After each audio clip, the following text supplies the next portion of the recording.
Well, less than a week on since Billy Joe Saunders defeats Saul Canelo Alvarez, and Quitgate continues to rumble on. This time on Twitter, Kugan Cassius took to the social media platform to announce that the video of Mark Tibbs' interview with Andrew McCart immediately after the fight had been taken down from his platform at the request of Mark Tibbs.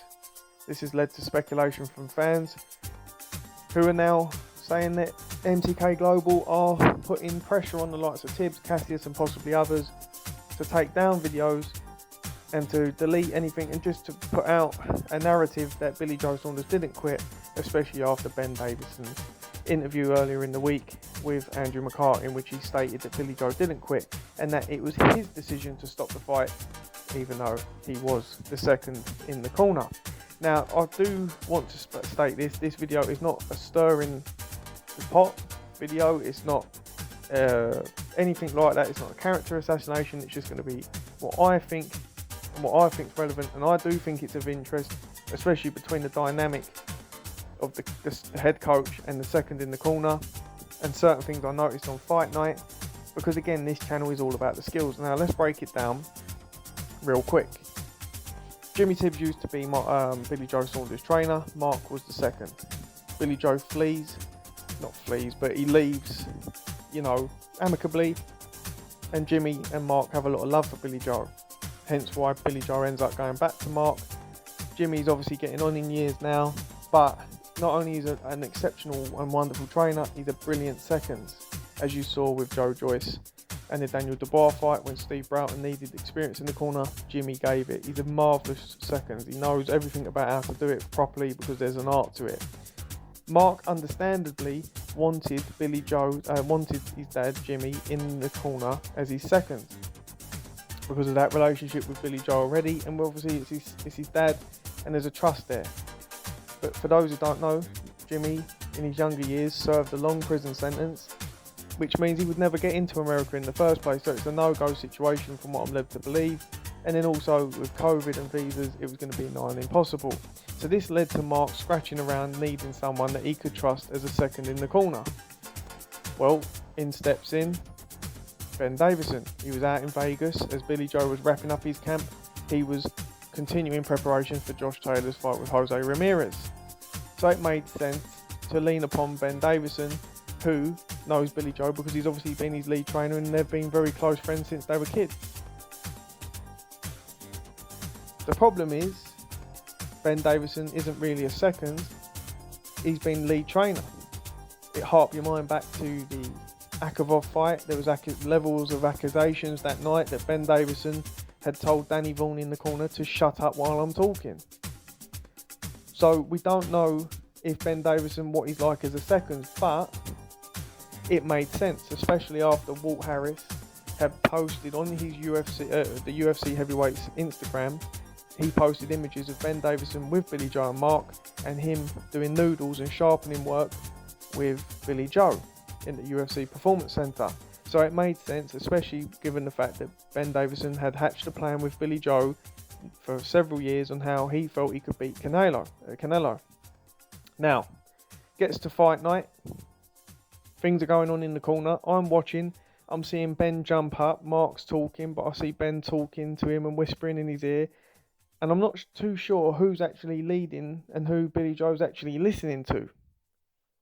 So even from the outside looking in, I'm seeing things and I'm not sure. Now, it gets to the end of round 8. We see Mark talking to him. We see Jamie Sheldon putting on the end swell and the doctor looking in the eye. We see a lot of stuff going on. Billy Joe shaking his head as Ben Davison's whispering in his ear. Ben Davison states that he said it was clear for anyone to see that the eye was damaged and he told the corner to stop the fight. Now, I read in between the lines here, that already makes it sound like the way he said it, that he's taking lead and that he knew and Mark didn't, and that he was sharper to what was going on. That's just me reading between the lines. He then states that he told the corner to stop the fight and he was whispering to Billy Joe and telling Billy Joe what he felt should be done, and Billy Joe was saying no. This is where it starts to become, is this Tibbs versus Davison now? Because for all intents and purposes, Davison and Tibbs, their view of events is kind of contradictory. You've got one who's the second, who's saying, I saw that the fight needed stopping. It doesn't take a rocket scientist to see, or something, to paraphrasing, but something along them lines. It's almost as if anyone could see the fight needed stopping, so I told them to stop the fight, which I thought was a bit of a strange way of explaining it, because it sort of makes out as if Mark Tibbs isn't sharp enough to see that. You know, is that what you're trying to say? You're the second in the corner, so it's not your duty to stop the fight, but you can request and say, look, you should pull him here.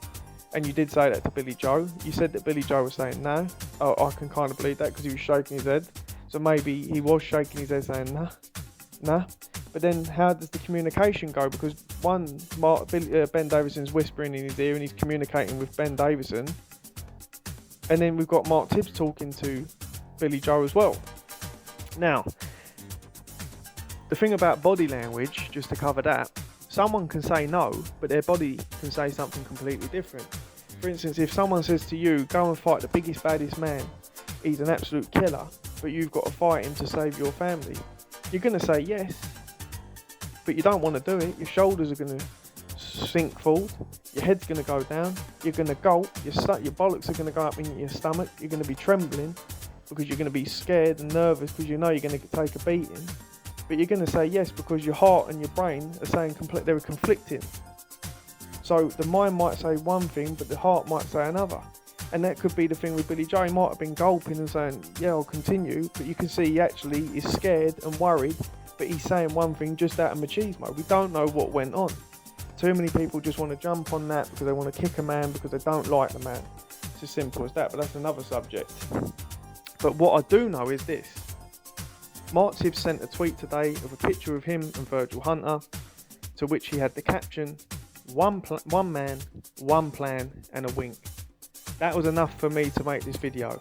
I think there was issues in that corner, and I think Mark Tibbs was not happy with what went on the night. Because watching the interviews, especially after the fight with Mark Tibbs, Michelle Joy Phelps, Radio Raheem and Andrew McCart, you could see that Mark was visibly affected. And it looked like someone that I think accepted what he did, but things were bothering him. He was trying to process things in his mind, and I felt he looked agitated, and not by the interview itself, but just certain things that didn't sit right for him. And I think he was trying to process them. And especially when you've had a massive long camp since the start of the year, to then get to that point and then the fight's gone within the twinkling of an eye, it goes so quickly. He's been away from his wife and family for all that time, from his new gym, and I think that he looked like someone that I think had a lot to take in, and I just felt maybe there was things that he wasn't happy with that happened on the night. And then we've got Ben Davison, who obviously was Billy Joe's lead trainer, but also his friend. Again, I could just be speculating, but what I do know is having the right team and a cohesive unit is vital, especially at top level.